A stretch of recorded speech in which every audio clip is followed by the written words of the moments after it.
quelques extraits du numéro 76 de la revue Nouveau Delhi, paru en octobre 2023.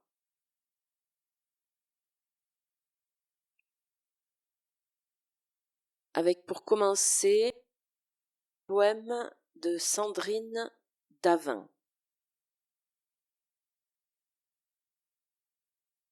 Regard d'EHPAD. Assise derrière la fenêtre, elle attend. Un moineau picore les dernières miettes de son déjeuner. Elle lui sourit. Les jours ne comptent plus. Les nuits ne sont plus nuits. Le silence hurle à ses oreilles sourdes. Elle attend. D'en bas de la fenêtre, je te vois. Tu es toujours aussi belle, grand-mère. Ton sourire ricoche à mes pupilles. Et j'en vois valser ma main jusqu'à toi. Le désir de te serrer dans mes bras, de caresser ton visage. Un rêve, une illusion. Bientôt, je te le promets.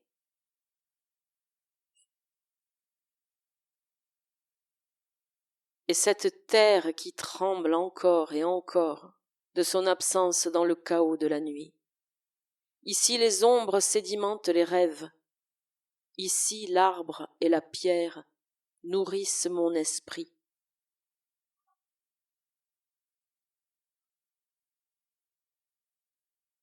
Sur l'herbe foulée de l'aurore au crépuscule, le temps a cessé de gronder sur les racines d'un champ fleuri de douilles.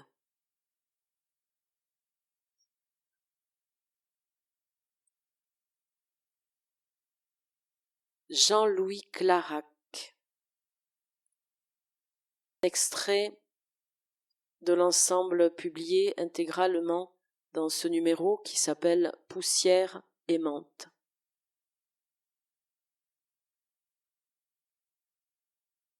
Elles n'ont pas de nom, elles n'ont pas de visage, elles sont innommables, elles sont invisibles, elles n'ont pas de nom, elles n'ont pas de visage, elles sont anonymes, elles sont personnes. Quel que soit le lieu où elles vivent, les mères se meurent de la mort des leurs. Elles se meurent et pleurent leur mère, père, compagnon, mari, fille, fils.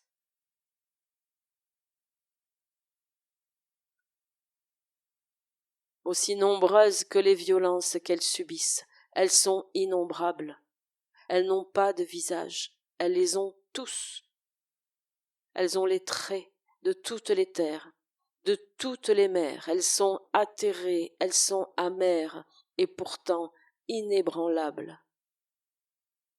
Leurs yeux sont riches de tous les visages aimés, des bouches rieuses, des regards malicieux, des gestes amoureux, des corps épanouis, des paroles fleuries, de tous les instants lumineux. Elles pleurent le monde, elles plaignent le monde. Elles sont l'humanité endolorie, elles sont les pleurs de tout leur corps, de tout leur cœur, courbés, ployés. Elles sont toutes douleurs, elles sont toutes souffrances.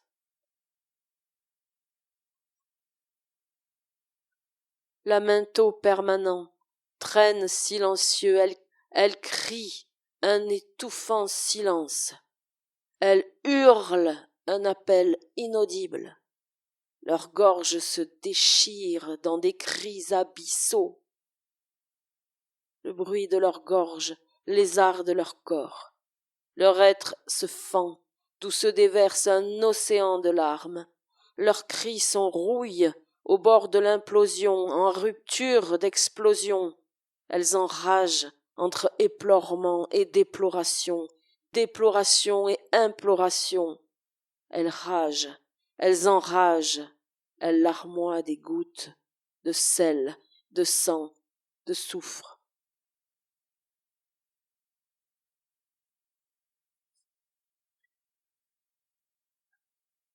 Amandine, goutte phare de Rousseau.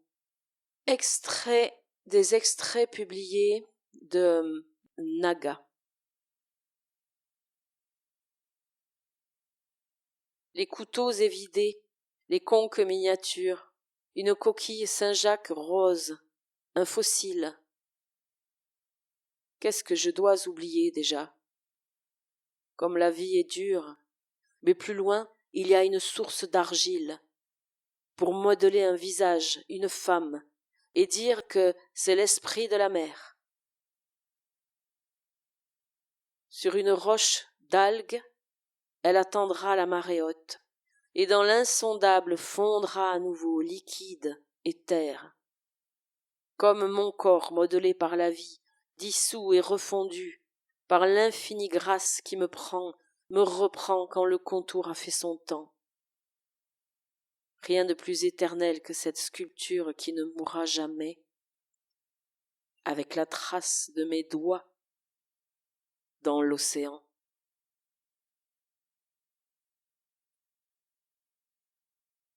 Pour désenflammer, je pense aux ondins. Je les vois passer dans les articulations avec des bancs de poissons qui se dispersent dans les tissus, qui font psst sur la brûlure, la foulure. Poissons qui brillent, tournent et envahissent le corps. Et l'ondin devient argent, humide et agile, se faufile partout. Emmène avec lui du cartilage de crabe pour boucher les trous. C'est la guérison par la mer.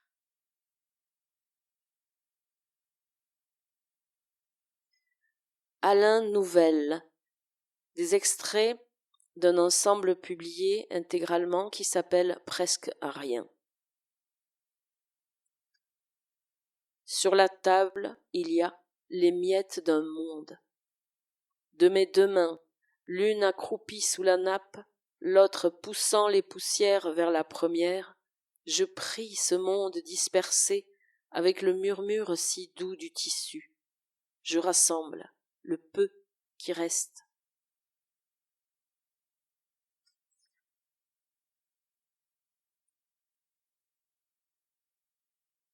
Aucune âme à vendre aux devantures, sauf celle qui se cache sous l'apparat d'un livre. Aucune autre aile que la nuit mal balisée des anges. La mienne, éparpillée, esquisse un pas de danse, hésite.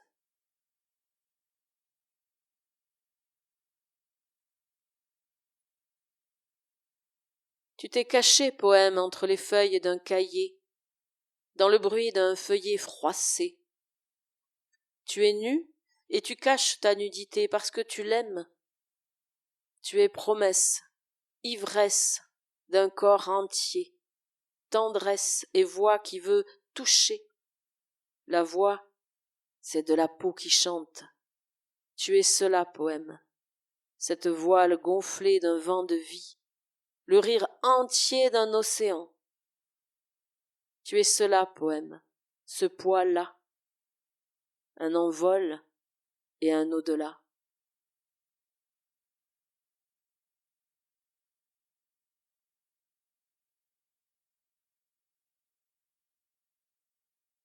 Des extraits publiés de Des ombres et des anges de Josette Soulas Moyes.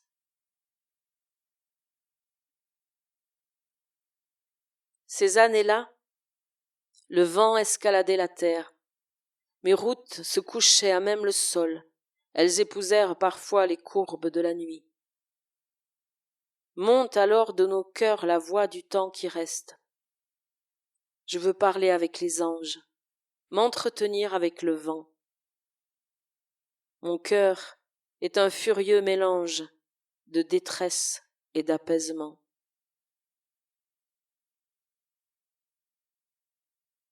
Des mots se taisent et puis chuchotent. Tu les convoques, ils se rebellent, t'envoient des ombres déformées, des clones des mots d'autrefois, des mots pour terre, citadelle, au centre desquelles le mystère se consume. Et puis les mots se mêlent, ils font l'amour avec l'oubli. L'écho se replie sur lui-même, tu es seul. La nuit est noire. Mots de marin et mots de capitaine, mots emportés jamais de retour, pourtant guettés avec patience. Ils rebondissent, de pierre blanche en pierre blanche, suivant des chemins équivoques que l'aube toujours met à nu.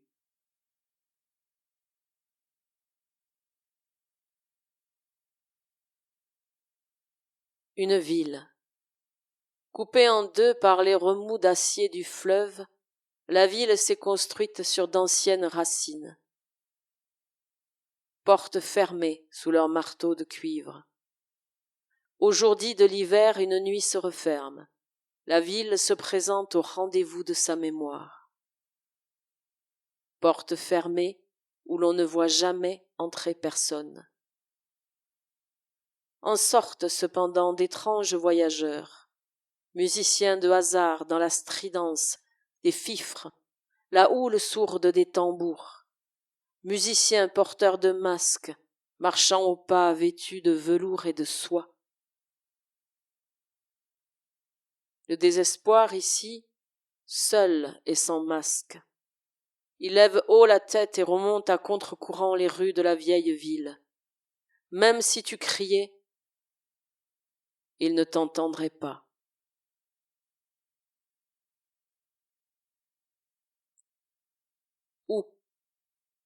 Où vont les neiges que l'on dit éternelles? Se donnent au soleil qui les broie puis les renvoie aux océans en faisant déborder les barrages? Sur les digues fermées que poudre le vent d'automne, où vont ces traces de pas qui s'étirent et s'arrêtent d'un coup? Où va la pluie qui tombe des nuages et s'enroule autour des racines assoiffées sans toujours apaiser leur soif? Où va le sang des femmes? Où vont les prières que chante un inconnu au-delà les barrières, dont la voix singulière fait trembler notre cœur? Où vas-tu, mon amour, mon enfant, mon désir? La nuit s'est déployée et les portes sont closes. Demain sera peut-être notre jour.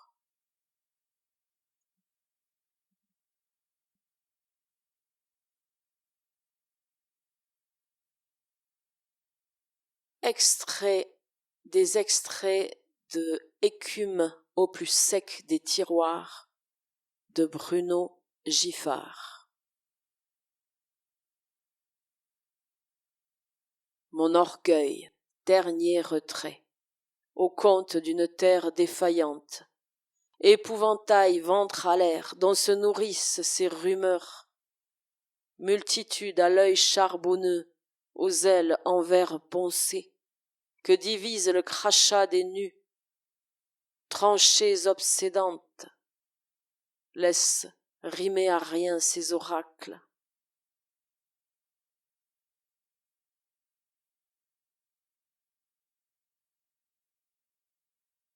Mort, aveugle se découvrir, laisser tomber par éclairs voluptueux le manteau de chair, sentir insécable la lumière, jours et nuits à séparer les cauchemars des rêves sur une table froide.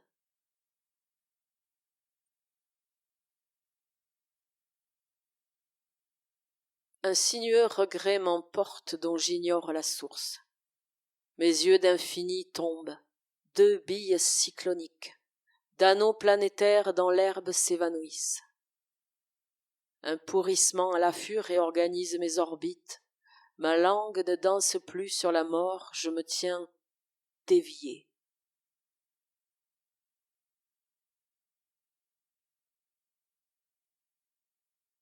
Et puis voici 2 poèmes extraits de mon dernier recueil qui s'appelle « Je l'aime nature ».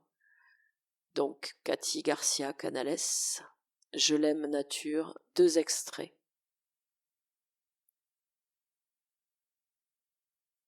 Terre du Quercy. Que m'as-tu fait, terre? Terre de chêne. M'aurais-tu enchaîné, envoûté à tes sources, ton sol osseux, tes bras de genièvre? Tu m'offres ta couche de pelouse sèche, où se pressent pelures d'univers, mondes miniatures enchanteurs et cruels. Que m'as-tu fait, terre du Quercy? Tes racines me poussent, je me noie dans ton ciel. Les oiseaux me parlent et je capte la langue nomade des nuages sans même plus avoir le désir de les suivre. Que m'as-tu fait? Agenouillé dans ton hiver, je guette avide tes premières érections, tes orchis clitoris. Qu'as-tu fait, terre, pour que je me sente si ancienne entre la rose chienne et les sortilèges du chèvrefeuille? J'arpente tes courbes, et tu me découvres les secrets de ton cos. Me rendras-tu fertile et profonde comme l'échancrure de tes combes et vallées? Te joues-tu de moi pour que je me sente reine avec des bois sur la tête? M'enverras-tu tes chasseurs? La bête se cache, et je deviens ta bête, aux terres du Quercy. J'entends rire les arbres, et pleurer aussi, et tout leur travail d'arbre. Les écorces me dévoilent le trésor de leur art, ma chevelure s'en mêle de lichen et de mousse. Plus de 7 ans que tu me tiens sous tes charmes, pays d'Avalon d'Occitanie. Tes pierres, tes eaux parlent plus que les hommes. Tu m'apprends ça aussi, à me taire, terre du Quercy. Tes galets remplissent mes poches, tes branches, tes racines rampent jusqu'à ma porte. Que veux-tu? Que je sois chêne parmi les chênes, que j'y perde ainsi mes chaînes d'humanité? Ou bien m'acceptes-tu jardinière, cueilleuse, poète, contemplatrice? Terre du Quercy, je sais qu'autrefois tu as connu bien plus de vie. Aujourd'hui, sur ta peau broussailleuse, ce sont les pèlerins et autres amoureux des chemins qui te caressent. Certains peut-être te font même l'amour. Terre de beauté, prends-moi, encore et encore, contre ton sein que j'y sente couler la sève des rêves.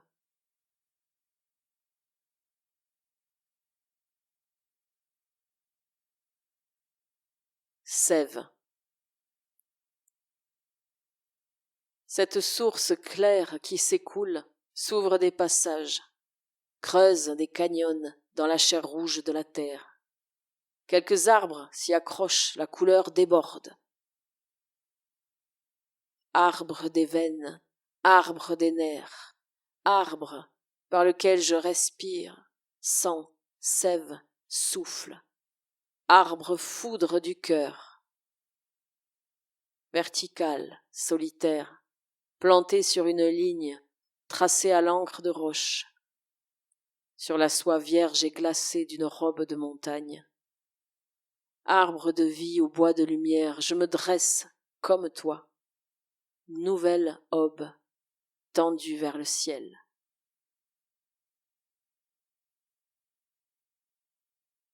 Et pour finir, dernière page, il y a un poème ou une citation, plus souvent une citation, mais là donc c'est un poème d'Abdelatif Lahabi, tiré de « La terre est une orange amère ». On va finir avec ce poème. D'où vient la haine? D'où vient la haine, cette haine-ci, qui fuit la conscience comme la peste, qui proscrit de la langue la raison, qui réduit le cerveau à un pois chiche, qui efface des yeux la lumière, qui déracine du cœur ce qui pourrait s'apparenter à un sentiment. D'où vient la haine, qui a fermé à double tour la porte, derrière laquelle se tiennent terrorisés le doute, le regret, la compassion, le pardon, qui frappe et frappe à cette porte, jusqu'à ne plus comprendre pourquoi, et s'arrête, converti au désespoir.